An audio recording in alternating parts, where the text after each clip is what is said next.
अस्सलाम वालेकुम जी। Hello hello, कैसे हैं आप लोग? Thank you so much.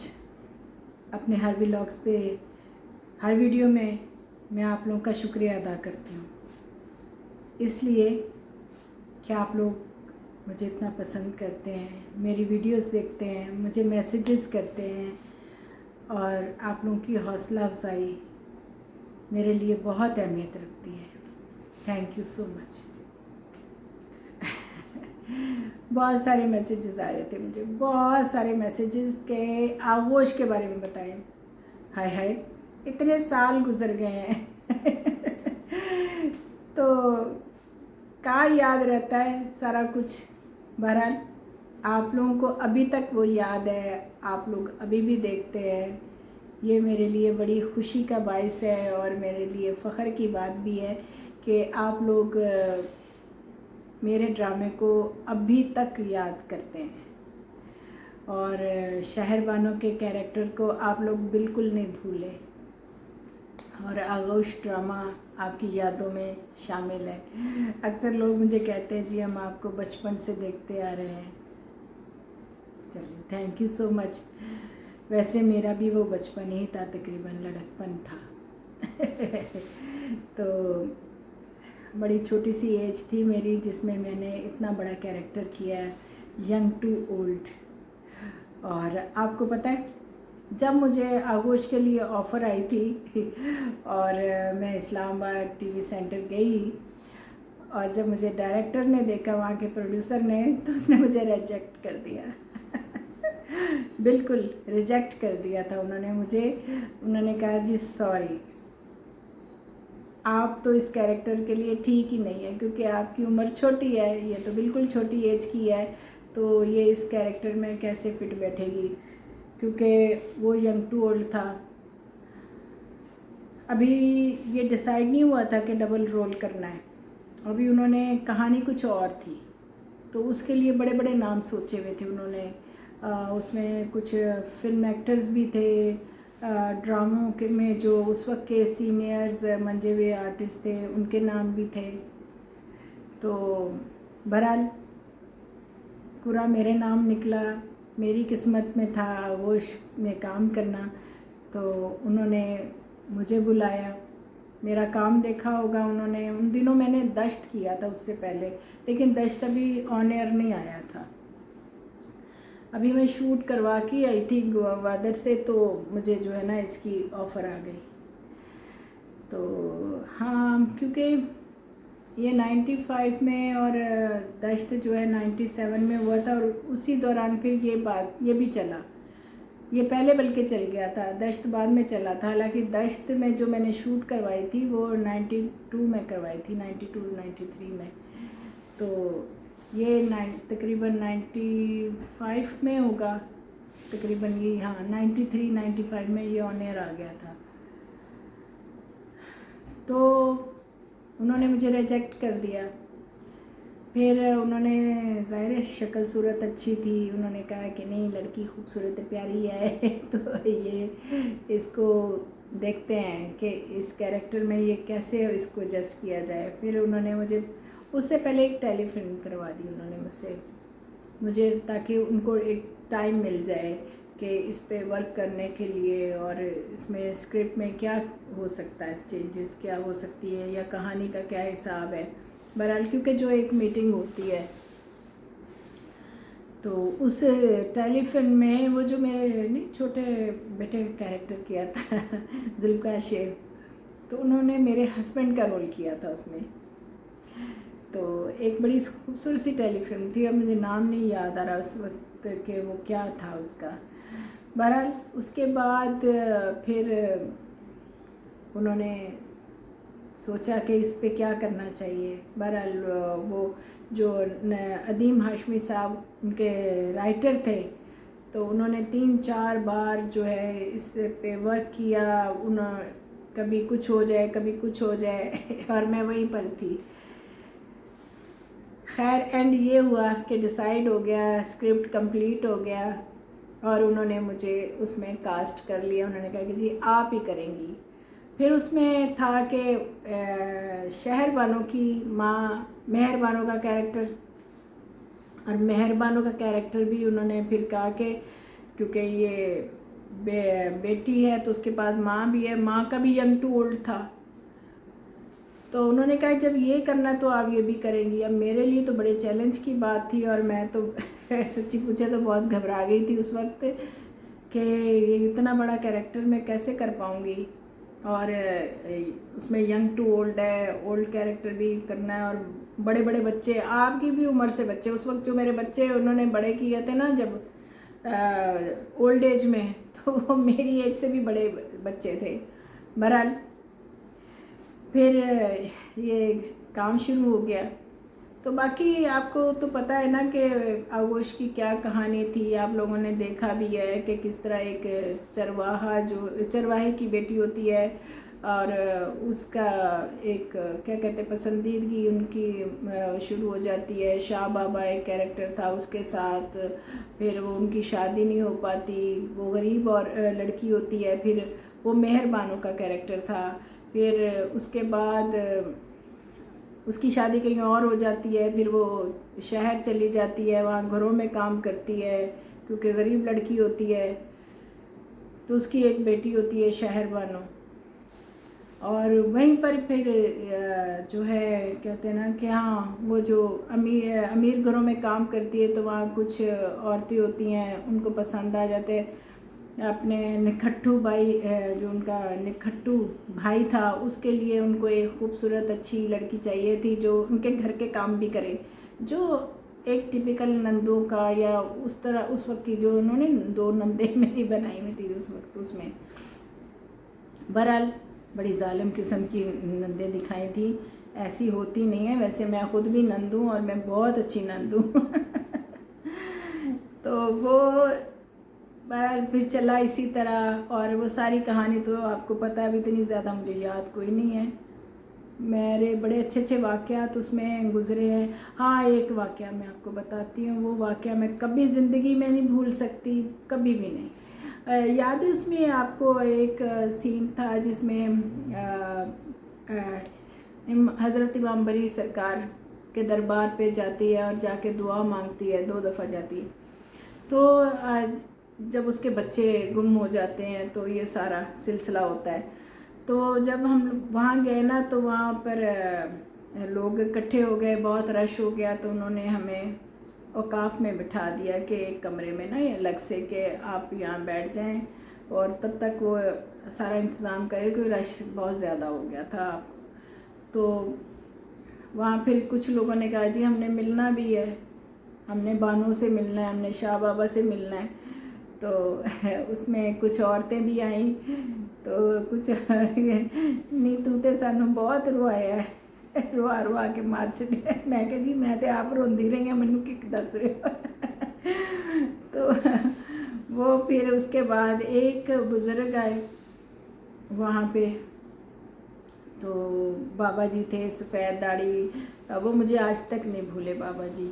और उन्होंने सफ़ेद कपड़े पहने हुए थे, धोती जो है ना लाचा पहना हुआ था और सफ़ेद कपड़े थे, तो पगड़ी बांधी हुई थी उन्होंने सफ़ेद रंग की।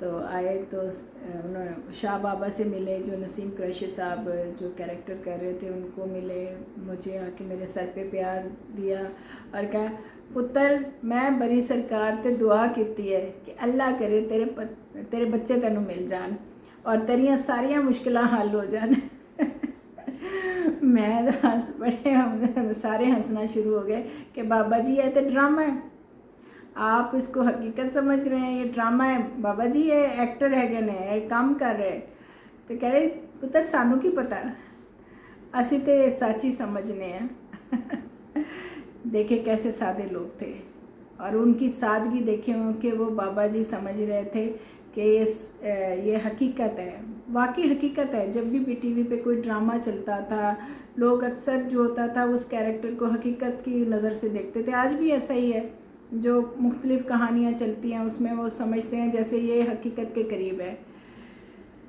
बहरहाल वो ऐसा वाक़या है जो मैं कभी भी नहीं भूल सकती, और ना वो बाबा जी मुझे आज तक भूले हैं, सच्ची बात है। इतने साल बीत गए लेकिन वो बाबा जी आज भी मुझे याद है। उस वक्त क्योंकि पीटीवी ही था सिर्फ, और कोई चैनल थे ही नहीं ज़्यादा। 90s में तो ऐसा ही था, 97 तक तो बिल्कुल ही ऐसा कोई ख़ास नहीं था, बहुत कम होता था।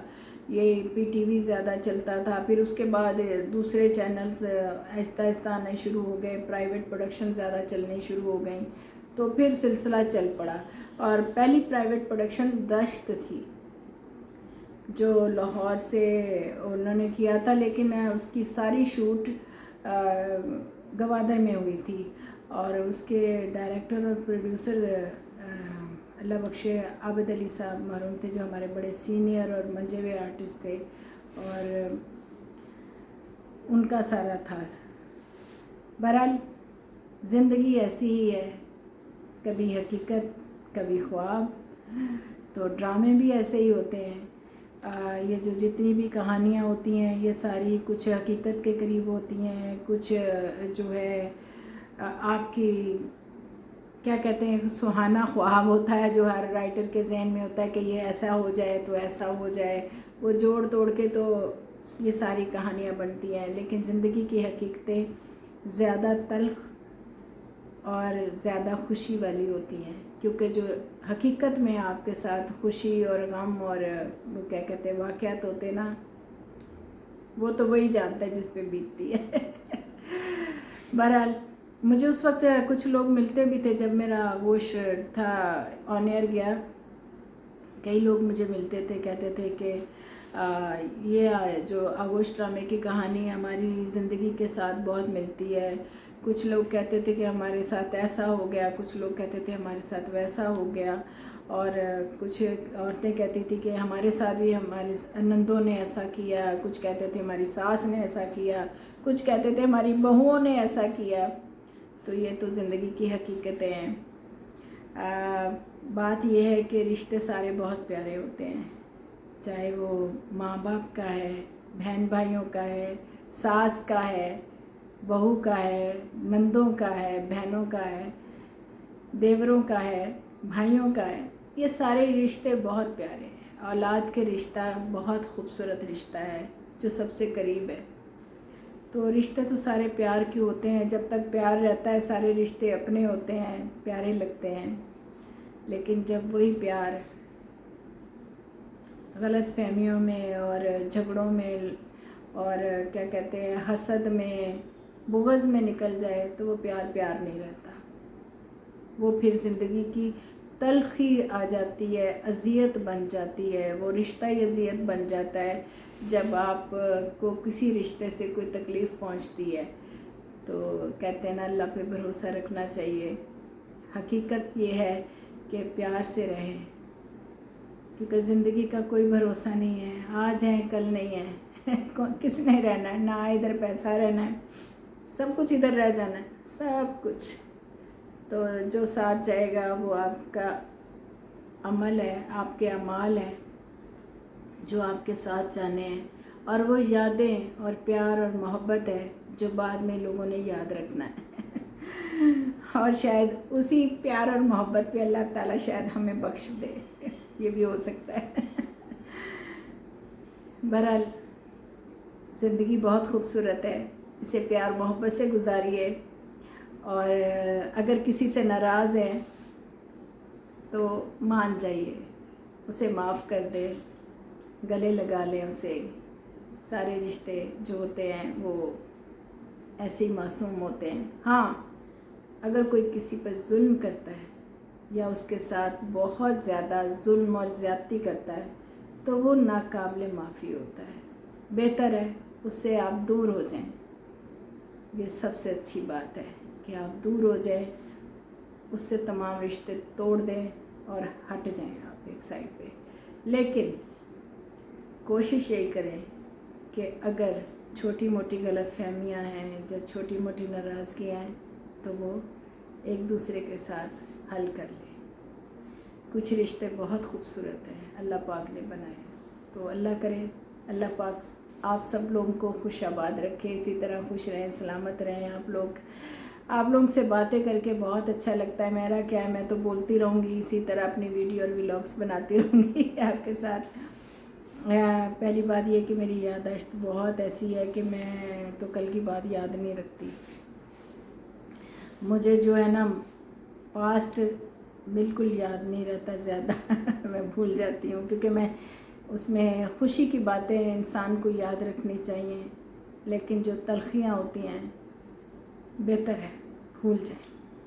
तो मुझे तो बिल्कुल याद नहीं रहता, इसलिए मेरी बहुत सारी चीज़ें आहिस्ता आहिस्ता मुझे याद आती हैं। हाँ, मुझे जो जो याद आता रहेगा वो मैं फिर आपसे शेयर करती रहूँगी कि वो इसके दौरान और क्या क्या हुआ एक और भी बहुत अच्छा वाक़या था, वो था जब 97 में मेरा एक्सीडेंट हुआ था। लेकिन उसके लिए मैं अलग से वीडियो बनाऊंगी, फिर आपके लिए व्लॉग बनाऊंगी और उसमें आपको सारा किस्सा बताऊंगी कि उसमें क्या क्या हुआ और क्या क्या मौजज़े हुए मेरे साथ, और अल्लाह ताला ने मुझे सबकी दुआओं से कैसे मौत के मुंह से खींच के आज आपके सामने मैं बैठी हुई हूँ। तो ये तो अल्लाह ताला की मेहरबानी है, उसकी अनायत है, जिसको जिस तरह चाहे कहते ना बख्श दे और जिस तरह चाहे अता कर दे। बाज़ दफ़ा ऐसे ही ज़िंदगी दे देता है और बाज़ दफ़ा पता भी नहीं चलता कि आप किधर गए तो ये ज़िंदगी की हकीकतें हैं, इन्हें मोहब्बत से गुजार लें, बस खुश रहें, सलामत रहें। उम्मीद करती हूँ कि आप लोगों को ये मेरा व्लॉग अच्छा लगा होगा, ज़्यादा बोर नहीं हुए होंगे आप लोग। तो मुझे कमेंट्स करके ज़रूर बताइएगा, और कुछ मुझे वाक़यात याद आए तो मैं ज़रूर आप लोगों के साथ शेयर करूँगी, क्योंकि वाक़यात तो बहुत सारे हैं, बस मैं की करा, मेरी याददाश्त ही है तो याद करूँगी कि माजी में और क्या क्या थी बातें आगोश के वक्त की, ताकि आप लोगों को मैं सारी शेयर करूँ। बड़ी मज़ेदार किस्से हैं बहुत ज़िंदगी के, क्योंकि ज़िंदगी का ऐसा ही हिसाब है।